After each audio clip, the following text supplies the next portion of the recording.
ಅಲ್ಲ, ಕಾಡಿನಲ್ಲೇ ಇದ್ದವನು. ಹಾಗೆ ತಗೊಂಡು ಕಾಡಿನಲ್ಲಿ ಬೇಟೆಯಾಡಬೇಕೆನ್ನುವಂತ ಉದ್ದೇಶದಿಂದ ಕಾಡನ್ನು ಪ್ರವೇಶಿಸಿದವಳು ಅಲ್ಲ. ದಿಗ್ವಿಜಯವಾಗಿ ಹೊರಟು ಬಂದಂತಹ ಕಾಲಕ್ಕೆ ಪೂರ್ಣವಾದಂತಹ ಕಾರಣವನ್ನು ಸೇರಬೇಕೆನ್ನುವ ಹಾಗೆ ಮನಸ್ಸಿಗನಿಸಿದ್ದು ಹೌದು. ನಿನ್ನ ಧೈರ್ಯಕ್ಕೆ ಮೆಚ್ಚಬೇಕು. ನಿನ್ನ ಎದೆಗಾರಿಕೆ ಉಂಟಲ್ಲ, ಆ ನಿನ್ನ ಎದೆ ಉಂಟಲ್ಲ, ಅದಕ್ಕೆ ಮೆಚ್ಚಲೇಬೇಕು. ಏನು ಅಲ್ಲೇ ನೋಡುದು ನೀನು? ಅಲ್ಲಲ್ಲ, ಎದೆಗಾರಿಕೆ ಉಂಟು, ಎದೆ ಉಂಟಂತೆ. ಹೆಣ್ಣು ಮಕ್ಕಳು ಎಲ್ಲಿಗಾದ್ರೂ ಹೋಗ್ಬೇಕಾದ್ರೆ ಆ ಕಡೆ ಈ ಕಡೆ ನೋಡಿ ಮತ್ತೆ ಹೋಗು. ನೀನು ಹೋಗಲ್ಲ, ನೇರವಾಗಿ ಈ ದಾರಿಯಾಗಿ ಬಂದಿದೆ. ಅದಕ್ಕೆ ಹೇಳಿ ನಿನ್ನ ಎದೆಗಾರಿಕೆ ಸಾಮರ್ಥ್ಯವಿರುವ ಕಾರಣದಿಂದಾಗಿ ನೇರವಾಗಿ ನಿಮ್ಮದಂತಹ ಕಾರಣವನ್ನು ಪ್ರವೇಶಿಸಿದೆ. ಎದೆ ಗಟ್ಟಿ ಉಂಟು ಎನ್ನುವ ಕಾರಣಕ್ಕಾಗಿ ಪ್ರವೇಶಿಸಿದೆ. ಹೌದಾ? ಹೌದೌದೌದು.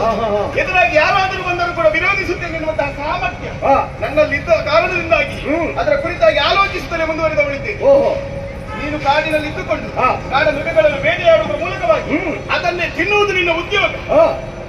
ಪ್ರಾಣಿ ಬೇಕು ಅಂತ ಹೇಳಿದ್ರೆ ಬೇಡಿಕೊಳ್ಳ, ಬೇಡಿಕೊ. ಬೇಡಿದ್ರೆ ನಿನ್ನಲ್ಲಿ ಎಲ್ಲಿ ಕೊಂದ ಪ್ರಾಣಿ ಅಲ್ವಾ? ಎಲ್ಲಿ? ನಾ ಕೊಂದ ಪ್ರಾಣಿ ನಿನ್ನ ಕೊಡುತ್ತೇನೆ. ಈಗ ನಿನ್ನ ಕೈಯಲ್ಲಿ ಇಲ್ಲಲ್ಲ? ನಿನ್ನಲ್ಲೂ ಇಲ್ವಲ್ಲ. ನೀವು ಯುದ್ಧ ಮಾಡಿ ಆ ಪ್ರಾಣಿಯನ್ನು ಹಿಡ್ಕೊಂಡಿದ್ದಾರಲ್ಲ, ಅದರನ್ನಾದರೂ ಸೋಲಿಸಿ ಆ ಪ್ರಾಣಿಯನ್ನು ಕೊಡ್ತೇನೆ.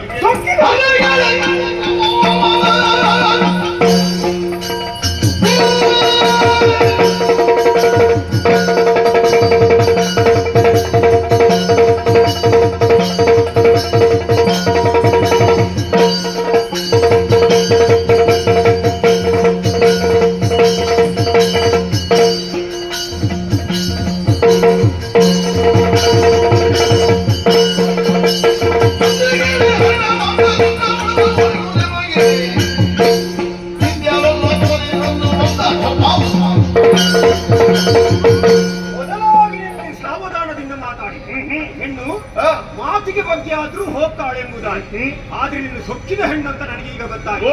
ಯಾರೋ ಒಬ್ಬ ಪುರುಷರು ನಿನ್ನ ಮುಂದೆ ನಿಂತು ಮಾತಾಡಲಿಲ್ಲ, ಹಾಗಾಗಿ ಆ ನಿನ್ನ ಮದ ಇನ್ನೂ ಇಳಿಯಿಲ್ಲ ಅಂತ ಗೊತ್ತಾಗಿ. ಇಲ್ಲ ಇಲ್ಲ, ಇದಕ್ಕಿಂತ ಮೊದಲು ಅದೆಷ್ಟೋ ಧಾರ್ಮಿಕ ಪಾಲಕರ ದರ್ಪವನ್ನು ಮುರಿದವಳು ನಾನು. ಅವರು ಕ್ಷುಲ್ಲಕವಾಗಿ ನಿನ್ನಲ್ಲಿ ಯುದ್ಧ ಮಾಡಿ ಸೋತಿರಬಹುದು, ಆದ್ರೆ ಪೌರುಷವಂತರು ನಿನ್ನ ಮುಂದೆ ಬರಲಿಲ್ಲ ಅಂತ ಈಗ ಗೊತ್ತಾಯ್ತು. ಪೌರುಷವಂತ ನೀನೆನ್ನುವ ಹಾಗೆ ನೀನೇ ಹೇಳಿಕೊಳ್ಳುವುದು ಅಲ್ವೇ ಅಲ್ಲ.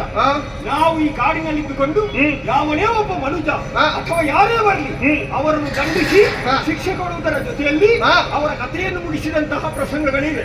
ಅದಕ್ಕಾಗಿ ಹೇಳ್ತಾ ಇದ್ದೆ, ಹೆಣ್ಣಾದಂತಹ ನೀನು ಮತ್ತೊಮ್ಮೆ ನಿನ್ನ ತಾಯಿಯ ಮಡಿಲನ್ನು ಹೋಗಿ ಸೇರಬೇಕಾದ್ರೆ ನನ್ನ ಈ ಬಾಣದ ಹತ್ತಿಗೆ ಸಾಯುವುದಕ್ಕಿಂತ ಹೋಗಿ ಮನೆಗೆ ಸಾಯುವುದು ನಾನು ನಿನ್ನ ಅಂತ ನೋಡುವ.